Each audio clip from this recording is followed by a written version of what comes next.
Good morning, everyone, and thank you for deciding to spend your morning with us. I know journalists are not big fans of getting up early, so we appreciate it.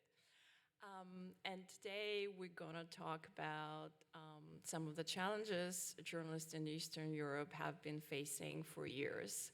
But when we talk about problems of media freedom in this corner of the world, we sometimes tend to complain.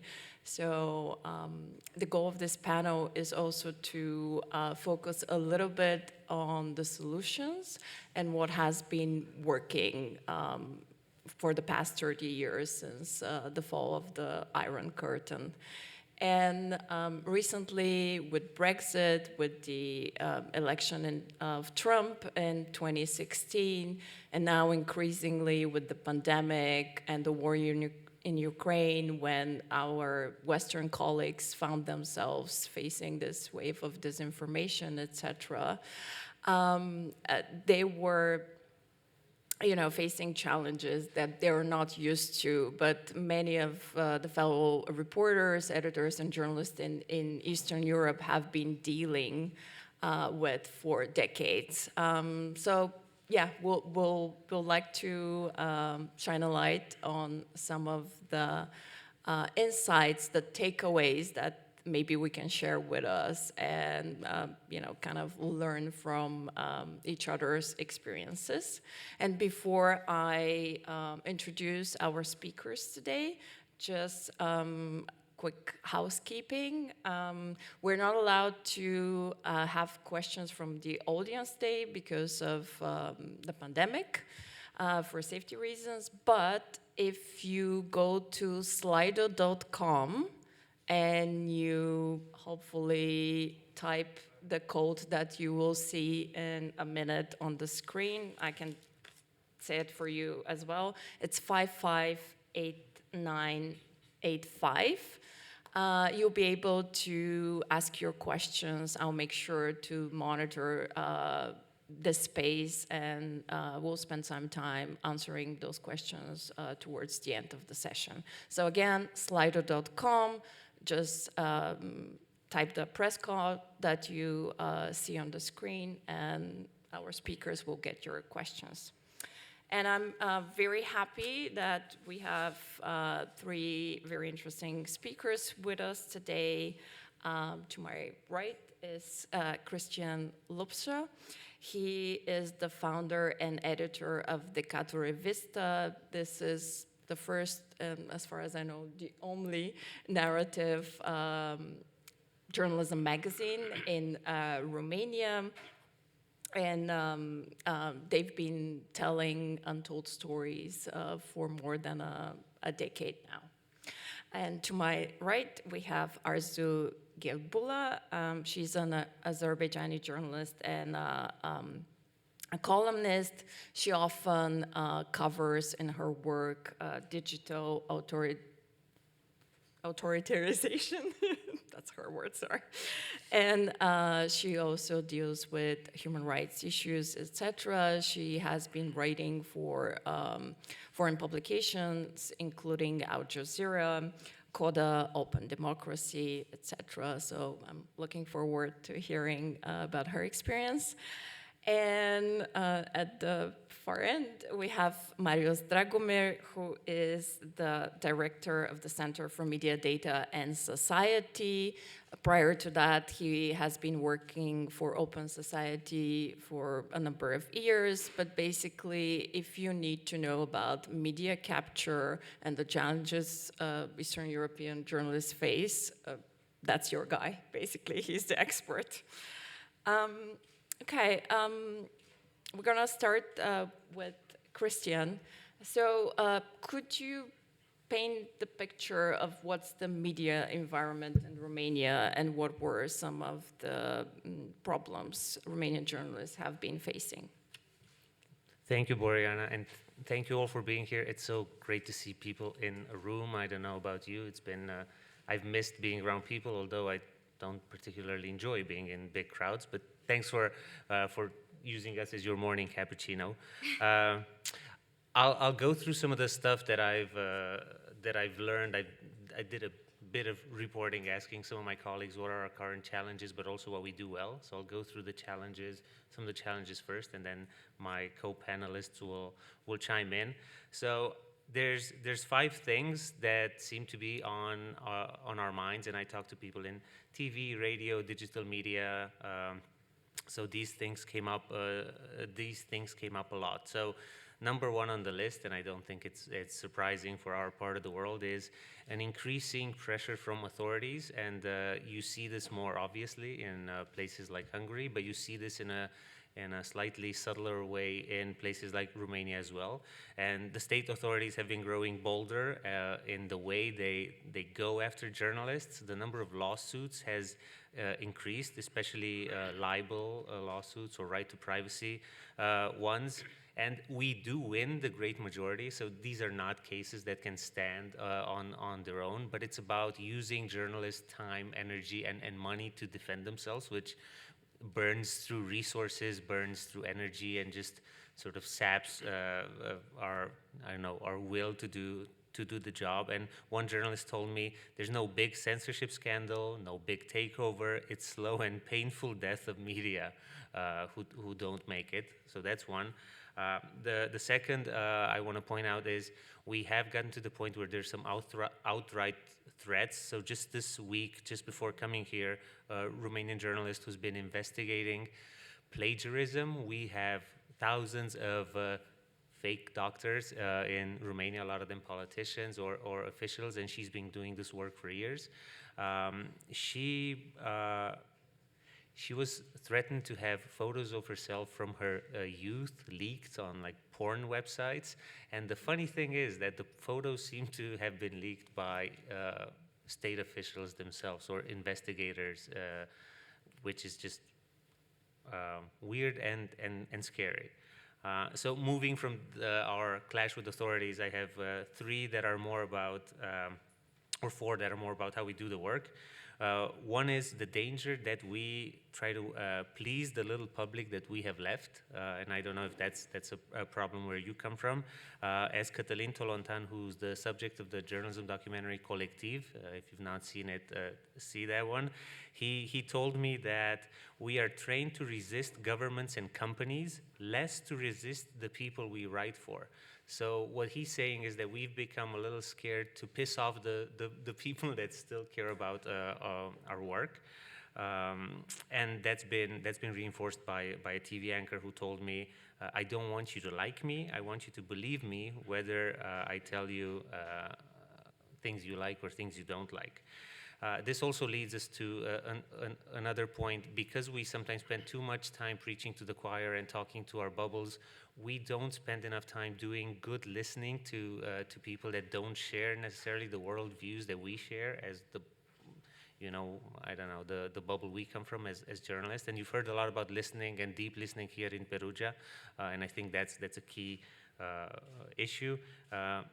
Of course, I'll also mention the lack of business models and strategy, which absolutely, there's no sustainable business models, there's not that much innovation, so that leads to a lack of resources, and this makes the profession really unattractive to young journalists. I've been also teaching at the university, and it's usually maybe 3 out of 30 people in a class want to keep doing this job, which is scary as hell. And the last one I'll mention, and then I'll shut up, is at least the generation of professionals that I'm part of, so let's say 30 to 45, we're a bit burnt out. And in our part of the world, we're not really good at collaboration. So I think that we could overcome many of these challenges if we found more ways to do things together, but we suck at collaboration in Eastern Europe. So I personally think that's a hindrance and a struggle at this point. Thank you, Christian. Yeah, slow and painful demise of the media. In Romania, I'm a freelance journalist based in Bulgaria, and I've done work in the field of improving media freedom in the country, so I can definitely relate to this one. And I know that the situation in Azerbaijan is not very optimistic either, so Arzu, could you tell us a little bit more? Yeah, sure, of course. Good morning, everyone. Thanks for coming as well. I join my panelists in thanking you all. Well, yes, Azerbaijan is a really interesting case study for anyone who wants to study evolution of censorship in all its meanings, because we've seen how over the years, pretty much since independence, media environment has always been targeted, always been sort of under state control through various mechanisms. And although it was already hard to do journalism in Azerbaijan, it gotten much harder, especially in the last decade, if not more. And it gotten harder through various mechanisms. So we've seen how the government has changed legislation, which has been sort of number one tackling mechanism against independent media in Azerbaijan. The final nail in the coffin was the law on media that was adopted last year in December and came into effect this year. And I think this is one of the most restrictive media bills that may exist in the world, just because of its scope and its impact on the media environment in the country. It allows the authorities and the main sort of media body to go after journalists, to shut down websites, to block content. Not that independent media was already not blocked in the country. And most of the popular websites and news websites are already blocked. They've been blocked since 2017. So this has been sort of like one of the biggest challenges and developments in terms of media environment in the country. And we've also seen how the technology and the tools that are being used by the authorities have evolved. And it kind of started back in 2014 when there were revelations that the authorities acquired surveillance technology to go after journalists, to monitor their conversations online. We've seen how journalists have been attacked through phishing, through various other sort of surveillance tools. We've seen how the authorities have used at first kind of discreetly, but then it became clear that it was not so discreet anyway, how they were using remote control systems, how they were DDoSing websites until they officially blocked them for access in the country.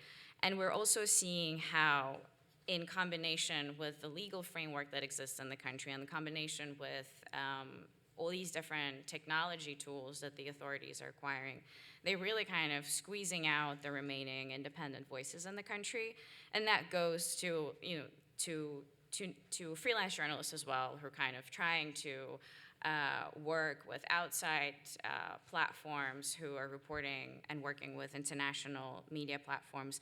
Just the sheer amount of threats that they get as well, very similar to what you were describing. So it's rather a very grim picture of media landscape, and a lot of work is focusing on preserving what there is, and it's already, you can really count how many independent platforms remain and how many journalists are still willing to continue to work in that kind of restrictive environment.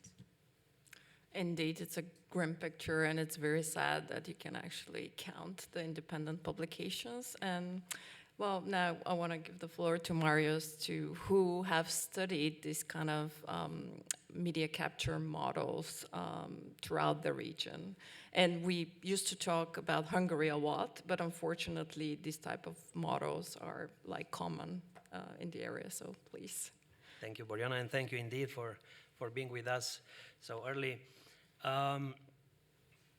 I remember that, Boriana, I think we were preparing this panel 2 years ago. I found my notes. It was exactly the same title, and I was looking at what's happening in Eastern Europe, and looking at the situation back then, 2020, we had no pandemic.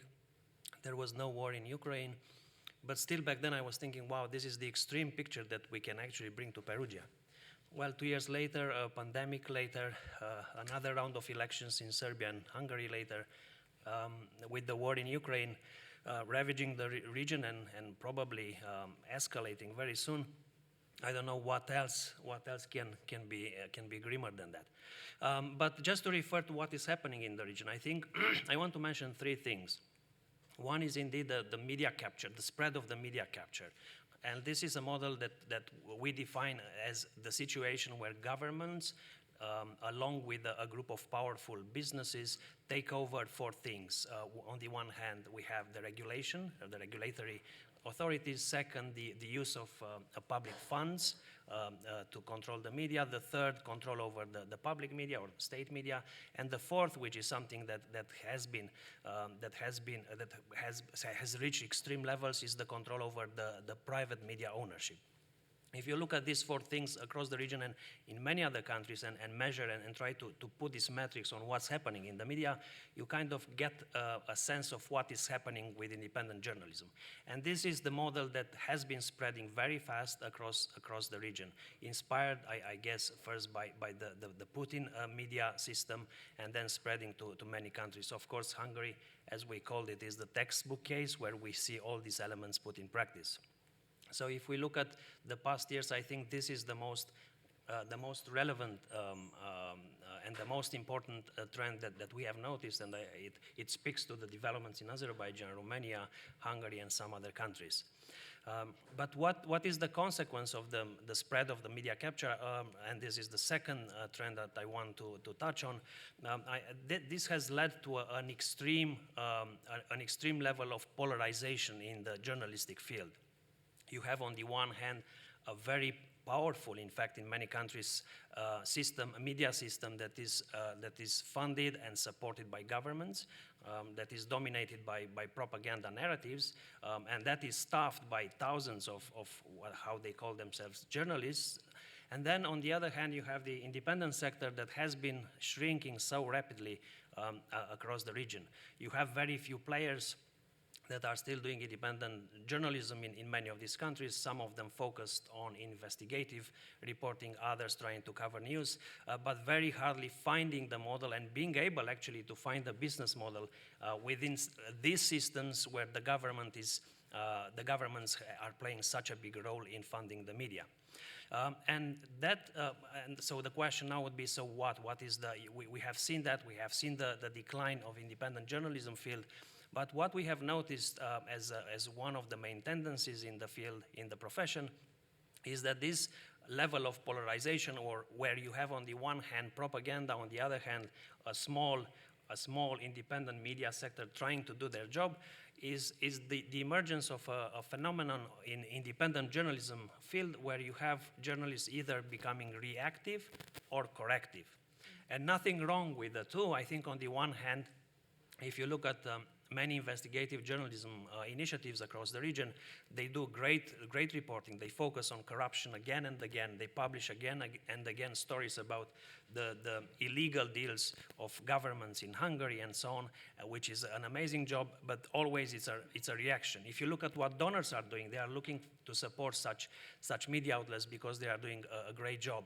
On the other hand, if you look at the propaganda and the spread of misinformation in many of these countries, you have the normal reaction, which is the corrective reaction. We have a lot of fact-checking, a lot of journalists actually moving into fact-checking and trying to actually debunk the lies and the misinformation that we have in the region. So nothing wrong with that, but there is nothing in between. We have actually lost in the region the journalism that informs people. We are totally missing the model of what we had in the past, or what we have in some Western or Nordic countries, of public service media doing an independent job. And the third thing I want to refer to is that these trends are not really confined to our region. I think we are in every such event, you have various people talking about various trends. And Eastern Europe, if you want to spoil your day, just go to the panel with Eastern Europe, because you have a lot of sad news. But these are trends that we see in many parts of the world.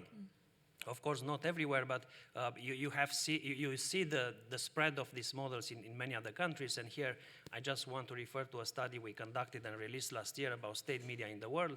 Of course, packed with data and many findings, but one of them that is very striking to me and to maybe to many of you was that out of the state media in all these countries, 80% of them lack editorial independence, which is at first sight a staggering, a shocking finding. But on the other hand, it's not, because if you go back, if you look at other regions, they have had these models for many years. You have closed societies, you have state-controlled media systems that have been in place for many years.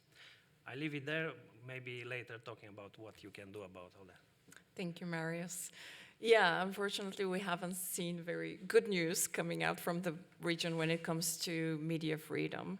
And if I could sum up, we're very good at exporting media capture models outside of the region, and I guess we're still learning how to collaborate and how to do cross-border journalism.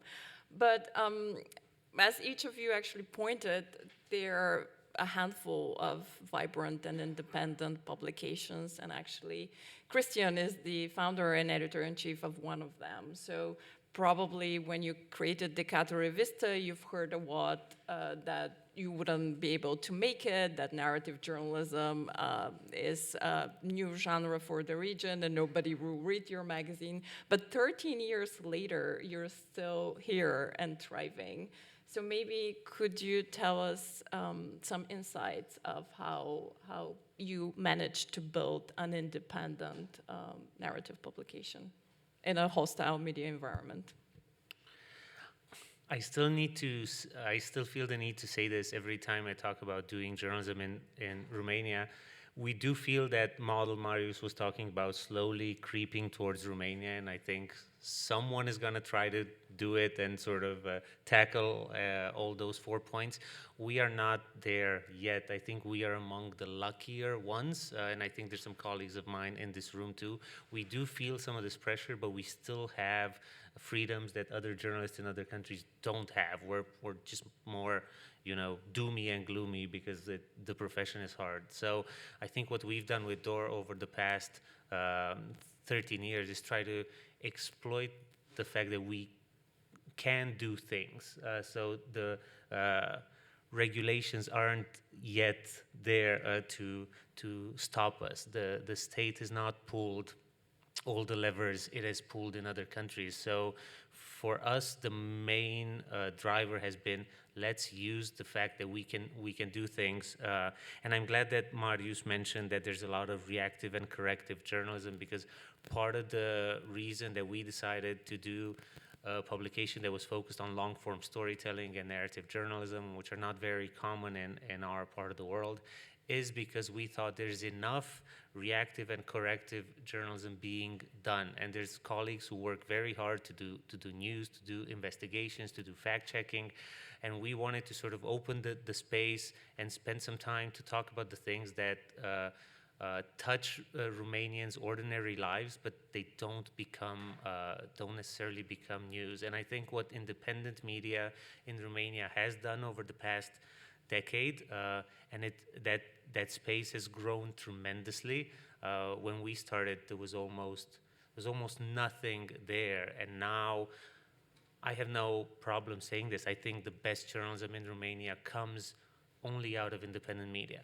That's not great. That's not great news. I wish I could tell you that big mainstream media produces the best journalism because they have more resources, but there's only a handful of places that try that in mainstream media, and unfortunately they are the exceptions. And this includes the state broadcasters of any kind. So what I will say is that we did use this freedom, and independent media in Romania does use this freedom. So just to give you a couple of examples, at least when I understand reactive, corrective versus, proactive or public service work, the kinds of things we tackled and the kinds of things my colleagues at other publications tackle are things like the failure of the education system, the lack of transparency of the church was a really big player, the Orthodox Church was a really big player in our space, illegal logging, domestic violence, racism, social justice. Those are things that don't make your day-to-day news unless you proactively go and do stories on these topics. So that's one thing that we did. The other thing that we did, and maybe I will tie this to some of the things that we do well in our space because we don't have resources, is we work for cheap. Again, not good news, but the kind of work that we do in our part of the world that might cost, I don't know, tens of thousands of euros, maybe hundreds of thousands of euros in, let's say, Western European media, we do them for a couple of thousand. Not good news, but we've done incredible work for not a lot of money because we still have the ability to do it.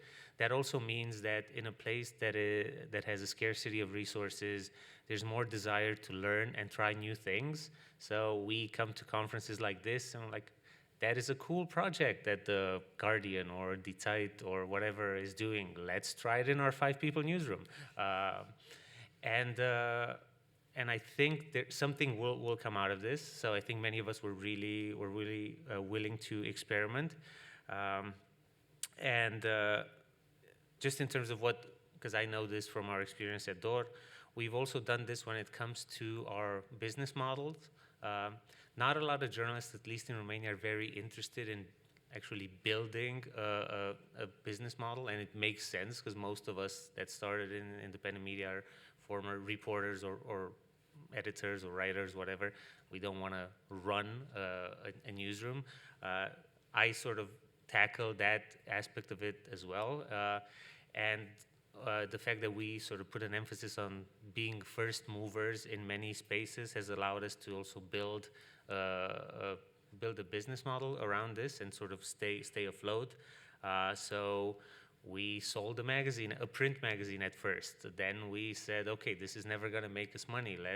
Let's try to bring in some advertising, but make it a little better and more transparent. So we added an advertising component. Then we started doing events, and we started teaching classes, and then we started doing an international storytelling conference that sort of funded our work for about half a year. That conference would fund the journalism. Then we started doing podcasts when nobody in that region was doing podcasts, which enabled us to find companies to be willing to sort of sponsor this first experiment. We went after grants in a period, Romania not being a problematic democracy in terms of journalism, was sort of outside the grant space for a while. Grants were going to countries that had more problems, but sort of when we brought some money from grants too, and then we convinced even Romanian foundations to start giving money for journalism. So we did a lot of work that is not actual journalism, but more sort of journalism space building. And that's what I would encourage any of you to do in places where there's no resources. If you still have space and freedom to move, you can create some of those resources. I'm sure there's people there to help. And one last thing I will mention, and this has to do with our work, but I think it has to do with the independent space as well, and how we've been using it in the past maybe 3 or 4 years. People are starting to pay for journalism. Maybe this year will be a little rougher because there's a kind of a recession going on. But I think especially the younger generations, we grew up in Eastern Europe not wanting to pay for anything. If you're from that region and you've not stolen something like movies or music or illegally downloaded stuff, then there's something wrong with you. But the younger generation now, they've grown up, whether their parents or they themselves paid, that matters less. The habit is there. They pay for Netflix, they pay for Spotify, they pay for so many subscription services that asking them to give money for journalism, the transaction is not a problem. Convincing them that journalism is worth paying for, that's a different thing. But 10 years ago, just imagining that people would pay to consume content in that part of the world was like, nah, no. That's no longer a problem. So if you have a good proposition, if you have something smart that people can get behind, that will also work. So I'll stop here, and then I can answer any questions later. Thank you, Christian. Yeah, I know Marius has more to say about business models and kind of what has been working in the region. But before that, I want Arzu to give us some takeaways from the Azerbaijani media scene, especially since some journalists were pushed or forced to be in exile, and that space for independent media has been shrinking. Yeah, absolutely. I mean,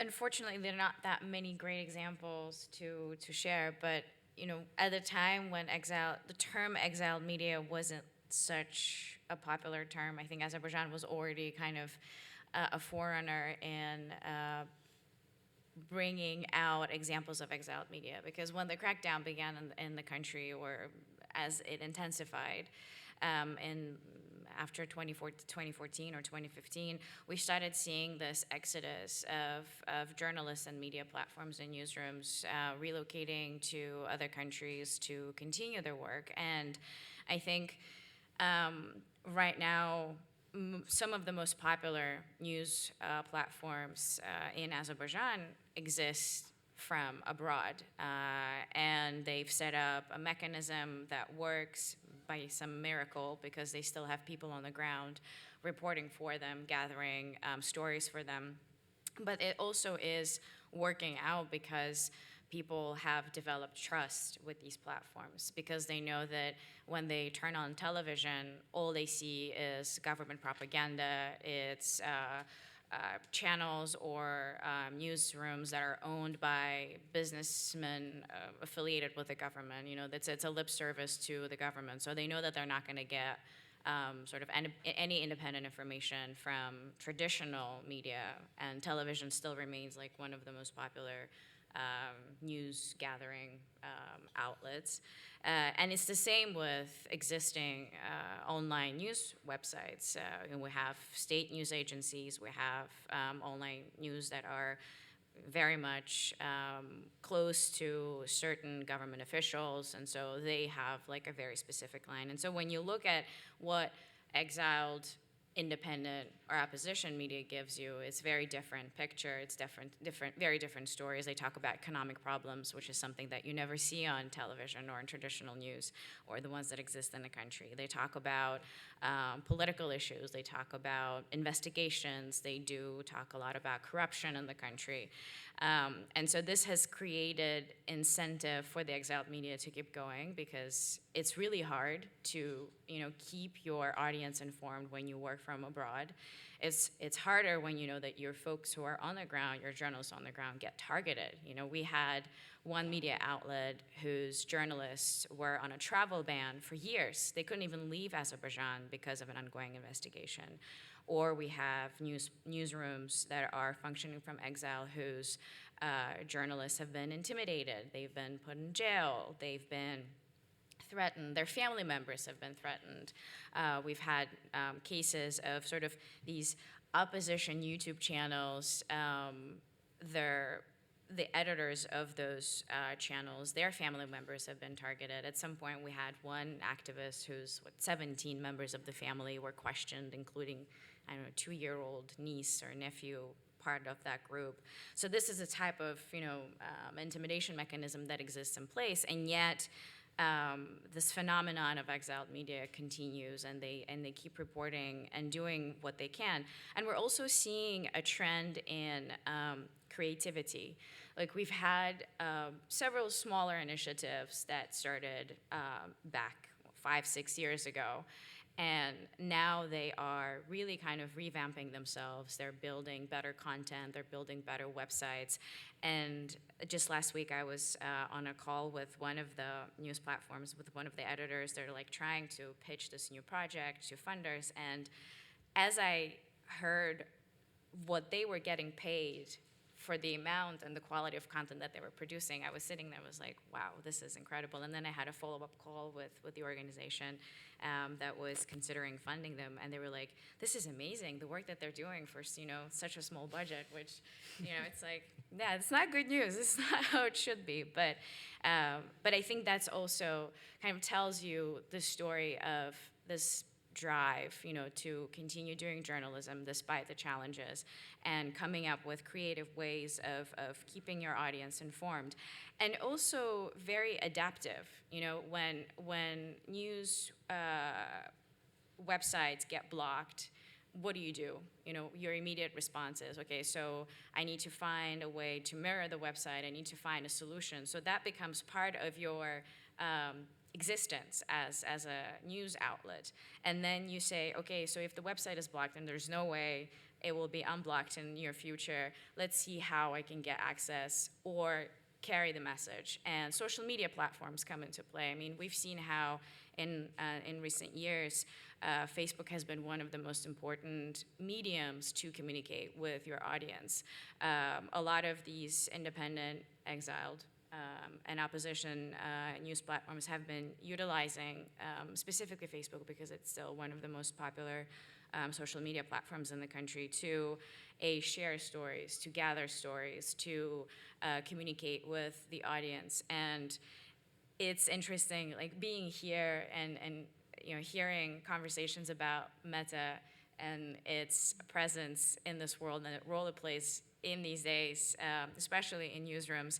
It's kind of ironic because you know that I come from a country where Facebook plays such an important role as a tool, not only for journalists but also for activists, for human rights defenders, and yet it's mind-boggling to me that companies like Meta still don't get the political context within which they exist and in countries where they're being used. So there are some really good examples of, I guess, surviving in this environment. But of course, it's not how it should be. It's kind of a little bit of hope at a time when things look so dark, but still, yeah, it's an interesting case study for sure. Yeah, definitely the solutions you come up with when you have to fight to continue to exist are different than, you have a ample advertising budget. But it's interesting. I hope investors are taking a note, about investing in Eastern Europe, maybe, since it could be a low-cost journalism destination as well. I mean, we've been one for big Western tech companies for years, so maybe the journalism is the next field. And just a quick reminder, though, if you want to ask your questions, just go to slido.com and use the passcode 558985. And we have a couple of questions already, but now I want to pass the mic of sorts to Marios. I know that we've discussed earlier this kind of new business models, or how are you getting trust, but how are you staying afloat in an environment where, the media is controlled? Yeah, well, indeed, in some of the countries that are highly captured, if you look at the level of capture, you wonder how can independent journalism function. But indeed, it can function because these people work and produce independent journalism. And there are, let me just refer to a few types of initiatives or a few patterns of independence that we have noticed in the region. We have, and again, going back to Hungary, which is a highly restricted place, we have investigative journalism platforms that have been in operation for more than a decade, I think now. Obviously, they deserve our praise. It's amazing the work that they are doing, and the corruption they document and the investigations they are engaging in for such a long time. I can mention here just a few: Atlazzo, I guess, and Direct 36. Great and wonderful investigative work. There is then a number of there is a tendency among some journalists to launch their own media initiatives, and again, here we have been giving the example of Denik in Slovakia, and I think they expanded the Czech Republic. which was launched by a group of journalists who are not in agreement with the ownership when they took over the media company that they worked for. We have the example of Telex in Hungary, again another group of journalists who, when their media outlet Index was taken over by groups of oligarchs, they left and created their own space. So I think these are worth looking into, because in fact some of them are building these business models, although at a very small scale. We also have noticed in a number of countries a chain of smaller media outlets that appear at local levels. Usually they are one-man show created by young journalists and really struggling to build a business in the media. And again, I think those who want to support journalism in the region, donors and others who have money to spend in the media, should look into that as well. And of course, I shouldn't forget the work done by the cross-border investigative networks that operate in the region. We have known the work of RISE in Romania and Moldova, OCCRP and all the others. I guess many of those journalists are here among us. They have been doing incredible work, and again, those who want to support this work, they should spend money into these networks, because they are doing a great job. So if you look at all these at all these initiatives, we have in fact very strong and committed journalists doing incredible work. But then we have this problem: you don't have actually the model, because on the other hand of the on the other side of the fence, you have massive amounts of money and huge levels of control by governments or political groups. And also because of I think the war in Ukraine is posing new questions, and we see that on an everyday basis. Not to speak about the dangers that can be triggered by this conflict. So what I think the whole sector needs is really large-scale intervention. This is not going to survive, and in fact we have spoken during our research with many journalists in some countries. I think we spoke before the panel as well.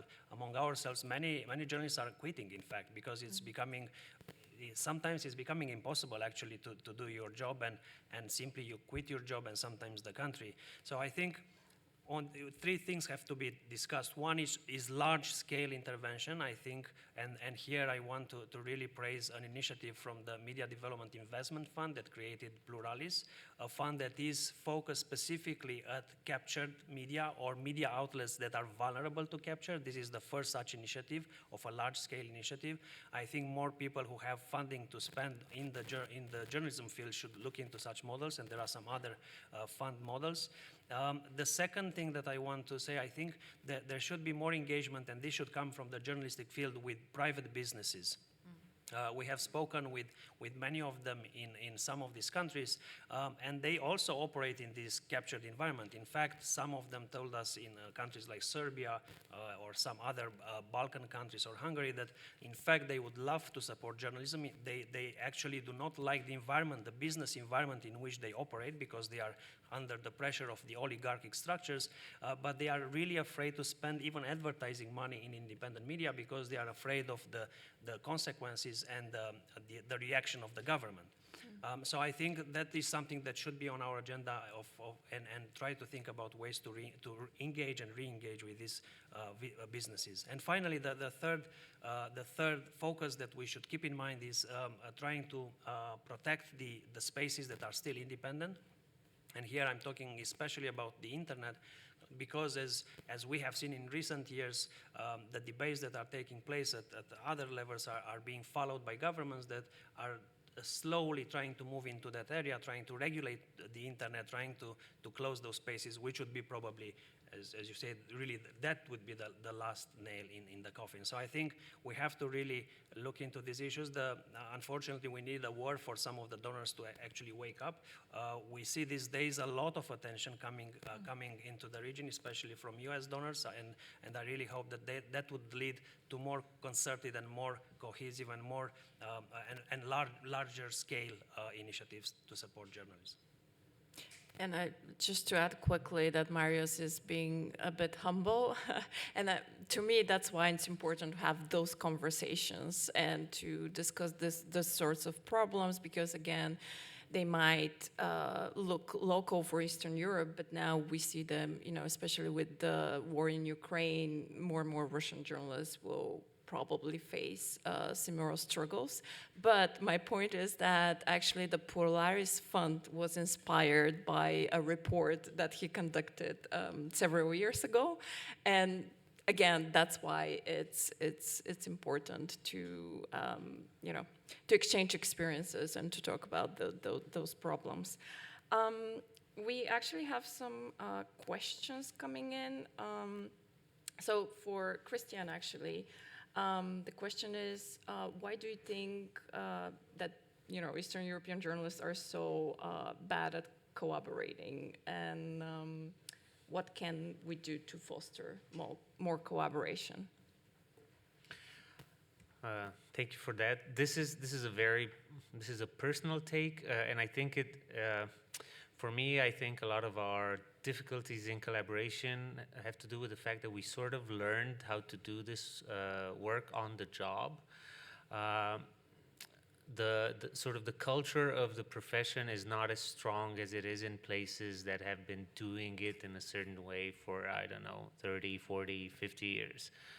So at least my generation of journalists have learned this on the job, trying not to inherit sort of the bad habits of people that have been coming through journalism before 1990. So we learned on our own. Some of us went through journalism school or not. We learned on the job, and we grew out of a culture where the competitive side of journalism was very strong. So the point was not to ever share stuff with anyone else, not to talk about your stories or someone would steal them. The pressure to be first was always there, part of the profession, no matter where you were. So, and I think these sort of belong in the past, not just in places that are in danger, but I think, and I'm seeing this among a newer generation of journalists, the desire sort of not to work in a silo, not to have competitors, but collaborators, and sort of to understand that whether some of us prefer a type of journalism or a form of journalism, we are sort of an endangered species in a way, and it's better to stick together. Even if we don't do projects together, then at least maybe we can help each other do the projects that we want to do. For us at DOR, it was always important that even if we don't have anything else to offer, that at least we try to share the work that our colleagues do. It's sort of the least we can do, and we still try to do that through our daily newsletter and some other outlets. So I think that's one, the history, and I think the second one is something that is even sort of difficult to talk about because we don't have the vocabulary for it. But one other thing that you can see here in Perugia being discussed is the idea that journalists need to learn to play some roles that we're not used to, facilitators, mediators, curators. So not just people that go out and get information and transmit it, but people who are able to bring others together, to give voice to everyone in the room. And the way to build collaboration is to bring people together, and bringing people together also means making sure everyone gets an equal share of voice, because there's always that guy or girl among your group of friends who's going to take over the conversation, and journalists are sometimes great at taking over the conversation. So if you bring 10 outlets together, who's a good facilitator? Who can make that conversation actually produce something? Because you've all drank with other journalists, and it's just a whining fest. Like, we all can bitch about our problems all day, but in order to collaborate and to create something, you need the kind of people who are able to create collaboration, and that's a skill that doesn't really exist yet, or we've not built it yet. So one is history, and two is sort of skills. I don't think it's a lack of wanting to do it. I think it's sort of the inheritance and sort of the lack of courage to try to come up with something in a group, just to, I don't know, make a group produce something. But that's never an easy task. Yeah, if I can quickly chime in as well. As you said, it's sometimes a matter of access and having a leveled playing field, which was not the case in Eastern Europe for a long time. And sometimes it's as simple as lacking the resources of getting together, talking to each other and finding those ways to work on stories together. Arzu, have you seen some good examples of collaboration among Azerbaijani journalists or cross-border? And also, prior to the panel, you talked about how sometimes the personality of the journalists are important to kind of bring back the trust. So could you also talk a little bit about that? Yeah, sure. Yes, I think the sort of personalities who've been around in this field have played a significant role in bringing together other journalists to collaborate on stories. But I think in this specific context, I think one of the turning points, I would say, for journalism in Azerbaijan and for collaborative journalism in Azerbaijan and in the region was the war, the Karabakh War in 2020, 2 years ago. And that brought out both the sort of negatives of the journalism, independent journalism, ethics of journalism, conflict-sensitive reporting, and the positives. And it was very, like in immediate aftermath when the war began, it was very clear of the line that you would read. And there were regional outlets who collaborated between Armenia and Azerbaijani journalists, putting out stories that were reflective of both sides, that were reflective of basically the basics of conflict-sensitive reporting. And then you had journalists both in Armenia and Azerbaijan who were very much sort of following this one-sided reporting of the war. And that brought out interesting nuances of who really is for independent journalism. Because unfortunately, some of those personalities that existed before that we considered sort of beacon of independent journalism in the country took the side of reporting that wasn't necessarily transparent, that wasn't necessarily independent, that wasn't necessarily equal.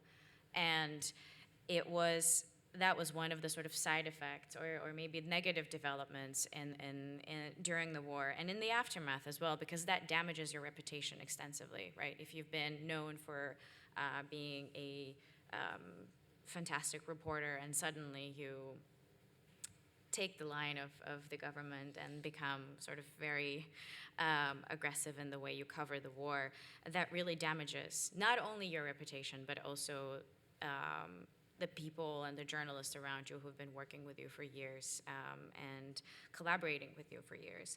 So it's almost like we had journalism before 2020 war, and then we had a very different type of journalism after 2020 war, and that kind of changed the fabric of journalism in the country, both for independent journalists and for opposition journalists. And I think during the war, yeah, as I mentioned earlier, the collaborative impact of reporting, of having timelines, following up, and trying to bring in humanity to a war that was, to the rhetoric that was so detached from this human narrative that often you miss in the war coverage, was very important. And I really applaud the regional platforms, especially platforms like OC Media, for instance, who really work with journalists both in Armenia and Azerbaijan, but also in Georgia, but also in Northern Caucasus, and try to do whatever you can in that kind of environment. So there are examples, which kind of brings me to one of the things that I thought of as I was hearing other panelists talk about, and that was sort of education, journalism education and ethics of journalism. And I think we lack, especially in the context of Azerbaijan, I think we lack a deeper understanding of journalism field, especially given the current environment, and the ethics of journalism. Like when I think students of journalism, like one of the questions that they should be answering is why you're getting yourself into this career. Like what's in it there for you? And I think this is one of the things that we're still lacking, and I think this is what the regional collaboration is bringing forward, sort of in showing what real collaborative journalism can be like. Thank you. We have 5 minutes left, so I just want to pass the next question to Marius. Actually, Damien wants to have a question about the European Media Freedom Act that Brussels is preparing. So the question is, what should be in it? What should? What should it include? That's a very important question, and all these. When I mentioned in the previous intervention the need to protect the spaces that are still free in Eastern and in Central and Eastern Europe, I was talking exactly about that because many governments, in fact, in the region have become very skilled in actually misusing European Union legislation to clamp down on journalism. We already have cases in some countries where the GDPR has been used to actually force journalists to remove names of businessmen from their media outlets and so on. So I think the current developments at the policy level, at the EU level, I'm very afraid that they will actually give more space and more arguments to many governments to regulate the internet. When you look at, we study these laws, the Media Services Act and the Digital Markets, how is that, DMA and DSA acts, and also when we are looking at some of their provisions, we really see that they will be misused by governments to actually close down the internet space. There are already discussions in some of these countries about the power that social media have, and of course we all agree that large social media and tech platforms should be regulated, but when it comes to content, I think that is dangerous. So what I'm seeing, although these laws are needed and they are very important for the European Union, I think in many countries they will be massively misused. And I'm afraid we are running out of time, so any final thoughts, takeaways with a sentence? Arzu? Sorry, I don't mean to pretend this. No, I mean, it's the final thought is, I guess, no matter, especially thinking of what's going on in Azerbaijan in terms of media environment, I'm always amazed by the bravery of reporters around the ground who continue delivering stories that are often really critical and really kind of make a big change for general knowledge of what's going on. But I'm also wary of the burnout. I'm also wary of the funding. I'm also wary of like this constant stress of, it's a very different time for being a journalist, and it's really challenging. And I think recognizing all of these difficulties and seeing the kind of reporting that's still happening on the ground, there is kind of this sense of like, how do we move forward? Like this is not a sustainable way of doing journalism. And yeah, I personally would like to see some More changes, examples. more examples, yeah. Christian, final, one sentence. I'll just pick up on you said we've always been sort of a good destination for low cost quality journalism. But I do think that the confluence of factors that we're seeing right now does make it more difficult at least in our part of the world, but I think in our places too. So the only two things I would say is that while we can still do things, I think experimentation and innovation are more important than ever, and doing it together might make it slightly easier. Not all of us will make it, unfortunately. It's obvious this is a really hard time, but more of us can if we find the right ways to do it together. Marius? Yeah, well, I just want to emphasize the point that I made. I think we should really use such opportunities to stress the need for large-scale intervention. I think we are at the moment where there is no more joke about where we are going. We have, and this is not only about this region, this is about any region where we see the danger of media capture. I think this is very important, and the large-scale intervention I was mentioning should happen really now. Well, thank you so much for your insights, and thank you for the audience for attending this panel.